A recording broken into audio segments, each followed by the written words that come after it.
C'est un cadeau qui peut paraître inattendu et pourtant vous serez très nombreux cette année encore à le recevoir. C'est un livre et même le livre le plus vendu au monde. Je vous donne un indice. On doit à cet ouvrage des expressions qui sont entrées dans notre vocabulaire de tous les jours comme bouc émissaire ou encore crier sur les toits. Vous avez trouvé? Oui? Non? La réponse c'est avec Jeanne Benzina et Annie Triboire. Il a traversé les siècles. On l'appelle le livre des livres. La Bible, le livre le plus lu au monde, écrit en araméen, hébreu, grec. Depuis les premiers textes au 1er siècle après Jésus-Christ, la couverture et la langue ont un peu changé. Mais le succès est toujours le même. Dans cette librairie, rien que ce mois-ci, il s'en est vendu plusieurs centaines.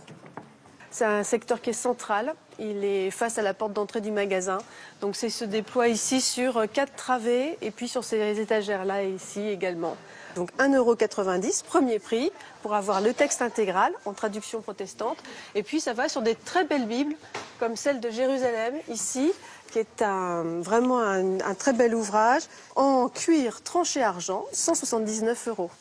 La Bible est le livre le plus vendu à ce jour, 4 milliards d'exemplaires, devant le Coran, 3 milliards, Don Quichotte, 500 millions, ou la saga Harry Potter et ses 450 millions d'exemplaires vendus. Pour ses lecteurs, la Bible n'est pas un livre comme les autres. Ça se démode pas, on peut l'ouvrir à n'importe quelle page, pour lire une ligne, 10 pages, il faut l'avoir. On l'offrira peut-être plutôt à un croyant, mais on peut aussi, je pense, l'offrir à un incroyant pour susciter son intérêt, sa curiosité. C'est un livre qui reste d'une actualité étonnante. Aujourd'hui, elle s'adresse vraiment à tous les publics. Mais pour cela, il a fallu user d'huile de coude. Au Moyen-Âge, c'est à la main, par le travail des moines copistes, que la Bible se diffuse. 1 an de travail pour un ouvrage comme celui-ci. La traduction latine élargit le nombre de lecteurs, mais un livre va tout changer. Voici l'une des premières Bibles imprimées par Gutenberg au XVe siècle, la Mazarine.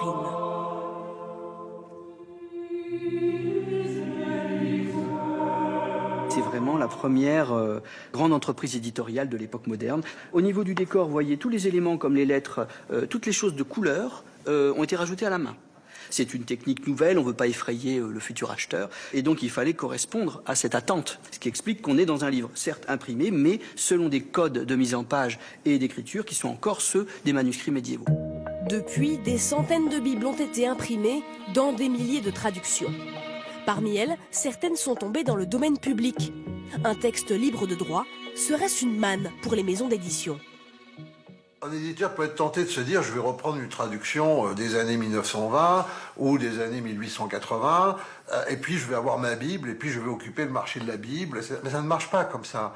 Parce que cette Bible qui a été pensée à une époque, elle devient symptomatique de l'époque. La Bible, c'est un fantastique miroir. Donc si on veut adresser une Bible à ses contemporains, eh bien il faut produire un travail, encore une fois, prodigieux, d'intelligence, de traduction, de révision et de commentaires. Traduire et retraduire. Dans ce temple de Compiègne, le pasteur Nicolas Farelli participe à une traduction en français courant. Les manuscrits originaux ayant disparu, il s'appuie sur une traduction grecque de l'Ancien Testament qui fait autorité et sur l'un des plus vieux manuscrits encore existants du IVe siècle. Aucune ponctuation, des lettres grecques en majuscules. Voilà ce que ce paragraphe donne en français.